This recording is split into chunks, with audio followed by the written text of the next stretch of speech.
Alors, je m'appelle Florence David Coustillas. David Coustillas parce que j'ai été adoptée par mon beau-père, j'avais 35 ans.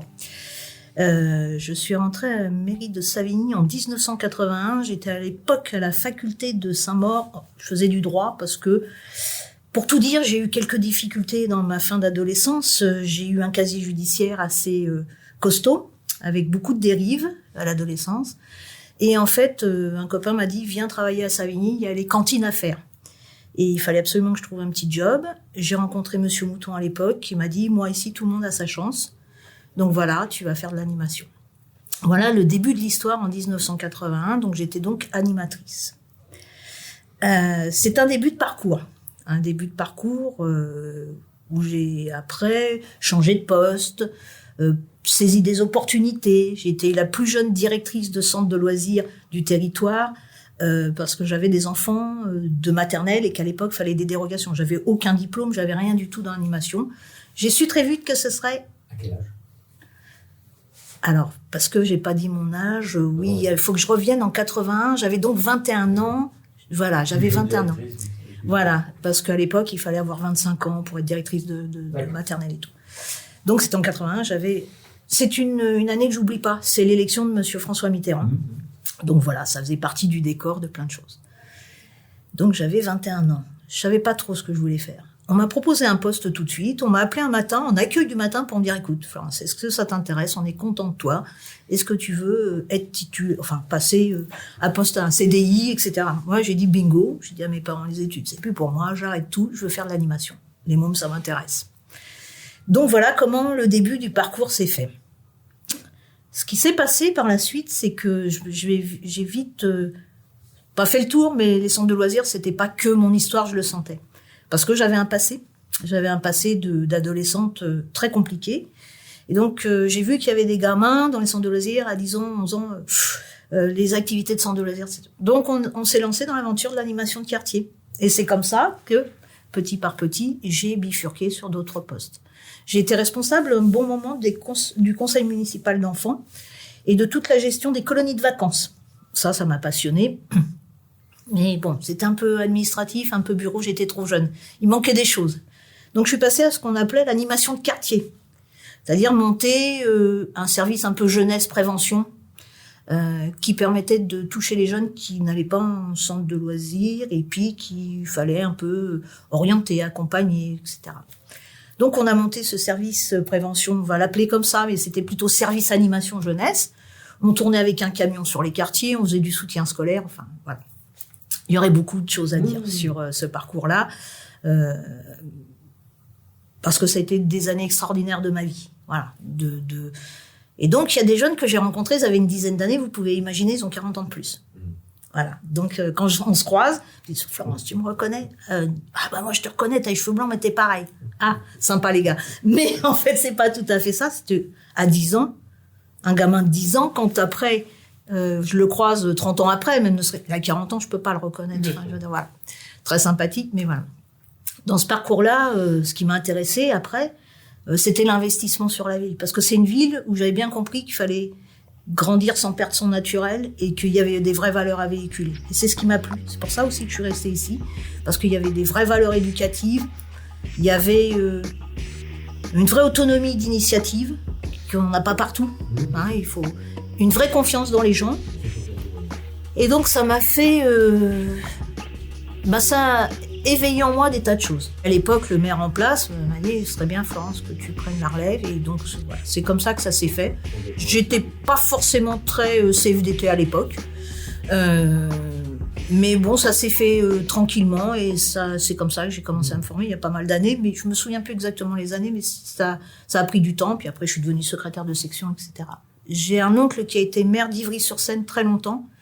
Et j'ai beaucoup baigné dans un univers des jeunesses communistes et tout, même si, voilà.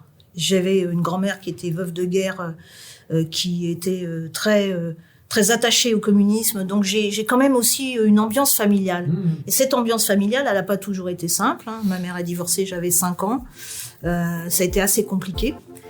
Et l'ambiance familiale, c'est des choix de vie qu'il faut faire, qu'il faut affirmer, qui sont pas simples. Donc moi, je vis pas avec un homme. Je suis paxée. J'ai pas eu d'enfant à moi, mais j'en ai élevé une autre. Il y a des petits-enfants. Je dirais pas que ce sont des combats à mener, mais en tout cas, c'est pas des choses qu'on crie sur les toits à une époque, qui sont pas faciles, mais je dois dire que contrairement à beaucoup de gens, j'ai eu l'impression d'avoir fait que des belles rencontres où c'était facile d'exprimer ça sans crier sur les toits, parce que c'est pas mon tempérament. Mais que du coup, j'ai pu tout concilier de façon, je dirais, harmonieuse dans ma vie de couple, dans ma vie, dans mon soutien familial de mes parents, de mes grands-parents, sur plein de choses. Après, voilà, j'ai pas eu de difficulté majeure de dire c'est dur, c'est dur, c'est dur. Ce qui est difficile, c'est de se dire qu'on veut pas mettre des choses en avant pour pas s'en servir, mais qu'en même temps, quelquefois, c'est pas facile. Parce que faire de la politique avec des hommes, déjà, ils considèrent que quand on est plus jeune qu'eux, on n'y connaît rien, mais en plus, si on est une femme, qu'est-ce qu'elles font là? Puis il faut se reproche un peu de choses, c'est d'être un peu taxé d'utopiste. Je suis pas sûre que ce soit qu'un phénomène qu'on fait vivre aux femmes. L'utopie de vouloir changer des systèmes. Mais quand on est une femme, c'est tellement plus facile de nous dire c'est parce qu'on n'y connaît rien que c'est quand même une idée, une belle idée, quoi. Dans votre parcours, de quoi êtes-vous le plus fier? Tout. Je suis passionnée par plein de choses et ce qui m'a beaucoup aidée, je crois, c'est que même quand j'ai fait de la politique, j'ai dit à mes parents, surtout si je change, dites-le moi. Si je deviens avec le gros melon comme certains, que je touche plus les pieds par terre, il faut me le dire pendant que je peux prendre du recul, parce que c'est pas forcément vous qui changez quand vous faites de la politique ou que vous prenez même un poste de cadre supérieur dans l'administration, je sais pas quoi. C'est les gens qui vous taxent d'avoir changé. C'est les gens qui vous disent, en gros, il y a une espèce de truc qui se met en place, les élus, on les met là et tout, mais vous changez pas forcément. C'est aussi ce qu'on vous renvoie comme image. Je vous donne un exemple. Moi, à Saint-Try, vous voyez comment je suis habillée. J'ai des voisins, ils me parlaient pas. Je me dis, oh là là, c'est qui ça? C'était énergumène. Le jour où j'ai été maire adjointe, Madame Coustillas, est-ce qu'on pourrait vous voir et tout. Moi, j'avais pas changé. Mais les gens font qu'à un moment donné, l'image qu'on vous renvoie, c'est pas la même. Et ça, il faut faire attention. Faut faire attention. Après, moi, maintenant, après ce parcours de 40 ans, ce que je pense vraiment, c'est que, il faut pas hésiter à se donner les moyens, pas attendre tout. Du reste de la collectivité, il faut se donner les moyens. Il faut pas hésiter à bouger des lignes, à l'intérieur ou à l'extérieur. C'est-à-dire qu'on n'est pas... on entend souvent maintenant, il faut vivre avec son temps, il faut bouger tout. Moi, j'ai un développement de carrière ici, mais qui est formidable.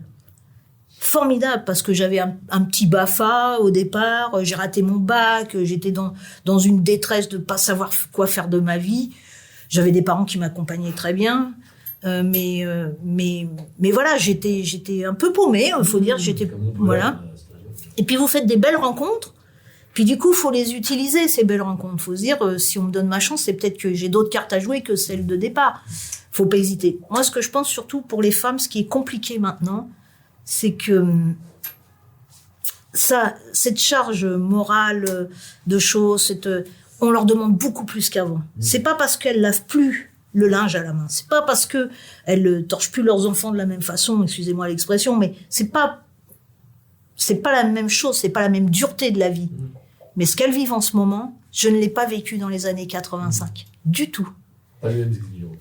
Il n'y avait pas la peur du chômage, il n'y avait pas... Ouais, alors là, avec en plus une fin de carrière avec la Covid-19, super. Mais vous voyez, c'est pas... Mais par contre, faut pas qu'elles hésitent. Quand les gamins sont un petit peu plus grands, faut pas culpabiliser vis-à-vis des enfants. Les enfants, voilà. Moi, j'ai un filleul dont je me suis beaucoup occupée. Il a 23 ans. Il se débrouille très bien. À un moment donné, petit, toutes les vacances, c'était pour lui, consacré, etc. aussi. Mais après, ils grandissent. Ils font leur vie. On leur a donné les bons outils. Ils ont mis dans un sac qu'ils peuvent ressortir à un moment donné. Mais il faut penser à soi. Il faut penser à soi parce que quand les enfants, petits-enfants sont partis, quand la vie sociale du travail, elle commence à se dire, je suis pas au début du développement de carrière, je suis plutôt à la fin. Il faut quand même apprendre à vivre pour soi. Et ça, je suis pas sûre que c'est une éducation qu'on ait donnée aux femmes ces temps-ci. Ni aux hommes d'ailleurs, mais comme on parle un peu des femmes quand même, et surtout que là, si c'est la journée des droits des femmes le 8 mars, mon anniversaire étant le 9 mars, le lendemain, je pense qu'il faut quand même qu'on parle des femmes. Quel conseil donneriez-vous à une jeune fille qui entre dans la vie active ? Je pense que quand on est passionné, surtout quand on est passionné, qu'on est une femme et qu'il faut jouer un peu des coudes sur des trucs, il faut rentrer dedans. C'est-à-dire qu'il faut vraiment se dire qu'il faut pas écouter certaines choses, il faut se faire confiance.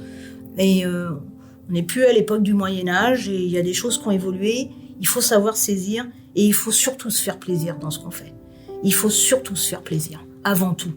Parce que ce soit dans sa vie de famille. Moi, une femme qui reste au foyer, qui élève ses 3 enfants, ses 4 enfants, juste je la mettrai en garde que quand les enfants sont partis, il faut voir ce qui reste. Mais si c'est son choix de vie et qu'elle est heureuse comme ça, c'est son choix de vie. C'est juste que dans la profession, c'est pareil. Moi, j'ai envie de dire aux femmes, moi, j'ai donné beaucoup pour mon métier, pour mes métiers, je dirais, parce que j'ai aimé. Mais il y a des fois où je me dis, t'aurais dû prendre un peu plus de temps pour toi, quand même. Un peu plus pour toi. C'est pas un regret, c'est que les années passent vite. Et quand j'avais 20 ans, 30 ans, 40 ans, je me disais, les discours des anciens, ça passe vite. Puis un jour, on ouvre les volets et on se dit, j'ai 40 ans de carrière, quoi. Ça passe vite. Et du coup, si on prend du plaisir dans les choses, on n'a ni regret ni remords, on a des petits pincements sur des trucs, mais au moins, on s'est fait plaisir. Moi, je me suis fait plaisir. Vraiment, je me suis fait plaisir. Et je suis heureuse d'avoir travaillé pour cette ville-là. Parce que je suis pas sûre que je me serais fait plaisir partout de la même façon. On sent votre attachement avec la ville. Oui, beaucoup. Ouais. Après, en 40 ans de carrière, faut dire que c'est comme tout le reste. On a des années où on est au top de nous-mêmes. Puis il y a des années où on est un peu démotivé, on a pris quelques coups, on n'arrive pas à se ramasser. C'est comme un combat de boxe, quoi. Exactement. On n'est pas KO, mais il y a des années où on est... Ouais, et puis on se pose des questions, voilà. Mais sinon, moi, franchement, faut qu'elle prenne du plaisir. Et faut pas hésiter. Si y a une opportunité, faut pas se mettre des barrières surtout en se disant « Oh, mes gosses, nana, mon mari, nana. » Et puis même, quand même, je suis attachée. Je crois qu'on se voile un peu la face sur l'attachement des fois. Je me souviens même ici, on me dit, quand au service jeunesse, je suis passée à la vie associative, en 2004, on dit « Il faut savoir lire entre les lignes. » Ouais, mais moi, mon équipe, ça attendait encore plus de moi. Maintenant, vous voulez restructurer, mais moi, je suis pas prête et tout. Je me souviens, on m'a dit, faut savoir lire entre les lignes. Et si j'avais pas reçu un peu ce coup de pied aux fesses, je me serais pas bougée de moi-même. J'aurais peut-être pas changé de service à cette époque-là. Et en fait, j'ai découvert un univers complètement différent et ça m'a aidé à évoluer encore une fois. Voilà. Et je pense qu'il faut écouter quand on nous propose des trucs. Faut pas tout dire, mais c'est normal, c'est humain de se mettre des systèmes de défense. On aime bien ce qu'on connaît, on n'aime pas trop ce qu'on connaît pas, c'est sûr. Voilà.